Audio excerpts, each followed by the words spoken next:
दोस्तों, जब भी बात बुलेट ट्रेन की आती है तब हम सभी के मन में जापान की बुलेट ट्रेन की पिक्चर जरूर सामने आती है, क्योंकि जापान ही वो देश है जिसने कि इन ट्रेन को इतना पॉपुलर बनाया और ये इतनी पॉपुलर हो चुकी है कि अब भारत में भी जल्दी आने वाली है।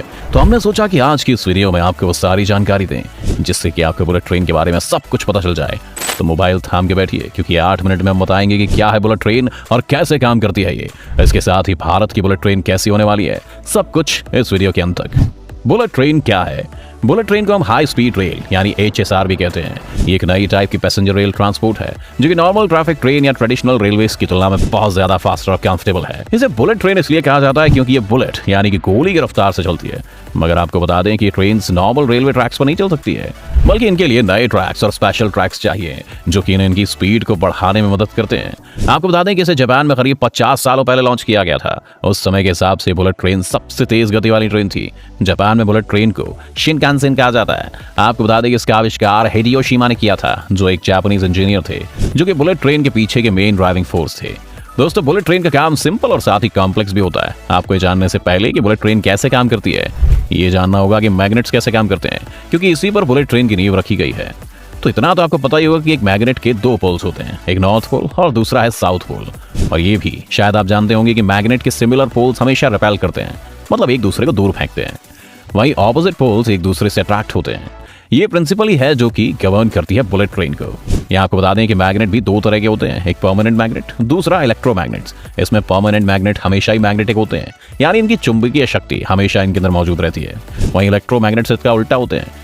ये केवल तभी मैग्नेटिक होते हैं जब इनमें एक इलेक्ट्रिक करंट फ्लो किया जाता है। इसके साथ इसमें एक और सुविधा होती है कि अगर इलेक्ट्रोमैग्नेट्स में करंट की डायरेक्शन को रिवर्स कर दिया जाए तो पोल्स भी रिवर्स हो जाते हैं और इस तरह दोनों पोल्स भी बदल जाते हैं। अब ये तकनीक बुलेट ट्रेन में कैसे काम आती है, आइए समझते हैं। तो दोस्तों, जैसा कि हमने आपको शुरुआत में बताया कि बुलेट ट्रेन का ट्रैक आम ट्रेन जैसा नहीं होता, बल्कि एक अलग ट्रैक होता है। ये ट्रैक इलेक्ट्रोमैग्नेट से बनाया जाता है, जिसमें ट्रैक पर नॉर्थ पोल और ट्रेन के बेस में भी इलेक्ट्रोमैग्नेट्स होते हैं, जिसमें साउथ पोल होता है।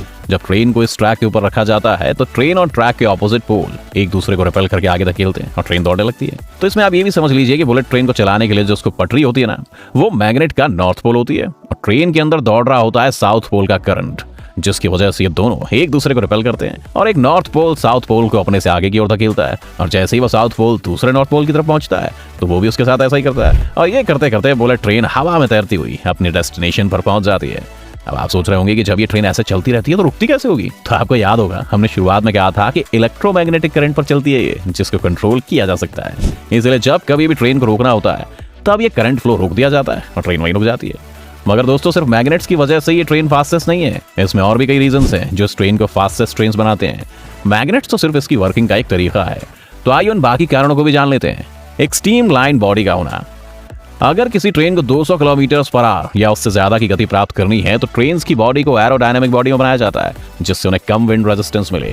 और यही कारण है कि बुलेट ट्रेन भी एक गोली की शेप में बनाई जाती है, जिससे हवा उसको ज्यादा रोक नहीं पाती और इसके आगे का भाग एरोप्लेन की नोक की तरह होता है। Minimising vibration. जब लोकल ट्रेन उनकी हाई स्पीड्स में होती हैं तब ट्रेन की व्हील्स वाइब्रेट करने लगती है, और अगर ये स्पीड ज्यादा बढ़ी तो वाइब्रेशंस भी ज्यादा होंगी और इसमें डिब्बों को भी वाइब्रेशंस पहुंच सकती है, जिससे पैसेंजर्स कंपार्टमेंट्स में गिर भी सकते हैं। इसे दूर करने के लिए पैसेंजर कंपार्टमेंट्स को फ्लैट कार्स के टॉप पर रखा जाता है और इन्हें फिट किया जाता है एक एयर स्प्रिंग से, जो कि इस्तेमाल करता है कंप्रेस्ड एयर का, जिससे व्हील वाइब्रेशन को अब्सॉर्ब किया जा सके और वो पैसेंजर कंपार्टमेंट्स तक ना पहुंच सके। और इससे फिर अब ट्रेन चाहे जितनी मर्जी स्पीड में चल सकती है और पैसेंजर्स को हल्की सी भी भनक नहीं होगी। मॉडर्न ट्रैक्स का होना। जब तक शिनकानसेन को नहीं बनाया गया था, जापान में वाइड गेज यानी कि 1435 मिलीमीटर वाइड रेलवे ट्रैक्स नहीं थे, जो कि दुनिया भर में एक स्टैंडर्ड तौर पर इस्तेमाल किया जाता है। वहीं जापानीज ट्रेन पहले नैरो गेज ट्रैक्स, जो कि 1067 मिलीमीटर वाइड होते हैं, उन्हीं में रन किया करते थे। जब उन्हें पता चला कि ज्यादा सामान को और ज्यादा लोगों को एक जगह से दूसरी जगह तक ले जाने के लिए वाइड गेज रेलवे ट्रैक्स की जरूरत है, तब ऐसे में उन्होंने बुलेट ट्रेन के लिए वाइड गेज का निर्माण किया। इसमें ट्रेन बहुत ही तेजी से ट्रैवल कर पाती हैं। साथ ही बुलेट ट्रेन ट्रैक्स में आपको कोई भी शार्प कर्व्स नहीं मिलेंगी, क्योंकि अगर कर्व्स हुए तो ट्रेन ट्रैक से उतरकर गिर जाएगी। इसके अलावा शिनकानसेन ट्रैक कभी भी दूसरे रेलवे लाइंस को एक लेवल में क्रॉस नहीं करती, जिससे उन्हें किसी दूसरे ट्रेन के लिए वेट नहीं करना पड़ता पास करने के लिए। Automatic train control. जहां रेगुलेटर ट्रेन में ड्राइवर्स एडजस्ट करते हैं ट्रेन की स्पीड को सिग्नल के अकॉर्डिंग, वहीं बुलेट ट्रेन करीब 230 किलोमीटर पर आवर की स्पीड से ट्रैवल करती है। ऐसे में ड्राइवर्स के पास टाइम नहीं होता इन सिग्नल्स को पढ़ने के लिए। इसीलिए शिनकानसेन ट्रेन में एक अलग प्रकार का स्पीड कंट्रोल सिस्टम होता है जिसे ATC कहा जाता है। इस सिस्टम में स्पीड इंफॉर्मेशन को अलोंग द ट्रैक ट्रांसमिट किया जाता है और इसे रिसीव किया जाता है एक सिग्नल से जो कि अटैच होता है ड्राइवर के सीट से। इससे ATC ऑटोमेटिकली ट्रेन को उस निर्धारित स्पीड में रन करता है। ये bullet train centralised traffic control के ऊपर भी निर्भर करता है। एक ऐसा सिस्टम है जो कि ये तय करता है कि ट्रेन के बीच में इतना समय और डिस्टेंस जरूर हो कि high speed train system smoothly और सेफली ऑपरेट करे। इन्हीं टेक्नोलॉजी की मदद से बुलेट ट्रेन आज तक सबसे बेहतरीन है। वहीं साथ में ये बात भी ध्यान देने वाली है कि आज तक कोई बहुत बड़ा एक्सीडेंट भी रिपोर्ट नहीं किया गया है। भारत में बुलेट ट्रेन, दोस्तों अब ये बुलेट ट्रेन भारत में भी आने वाली है और भारत सरकार ने पहली बुलेट ट्रेन परियोजना के आधार पर Mumbai Ahmedabad high speed rail corridor को चुना है। एक हाई स्पीड रेल लाइन है जो कि फिलहाल अंडर कंस्ट्रक्शन है। बुलेट ट्रेन की खासियत क्या होने वाली है? ये इसलिए ज्यादा खास है क्योंकि इसमें बहुत सी बेहतरीन फैसिलिटीज प्रदान की जा रही हैं जो कि लोगों के काफी काम आने वाली हैं। NHSRCL द्वारा इस high speed train corridor project को इंप्लीमेंट किया जा रहा है जो कि अहमदाबाद और मुंबई के बीच होगा। इस proposed high speed railway corridor की टोटल लंबाई करीब 508.17 किलोमीटर होगी। यहाँ डेडिकेटेड चाइल्ड फीडिंग रूम से लेकर extra spacious toilets, ladies and gents के लिए सेपरेट वॉशरूम्स भी होंगे। बच्चों के लिए इसमें स्पेशल फैसिलिटीज होने वाली हैं। इस 10 कोच हाई स्पीड ट्रेन में baby toilet seats, diaper disposal के लिए टेबल और छोटे बच्चों के लिए लो सिंक होने वाला है हाथ धोने के लिए।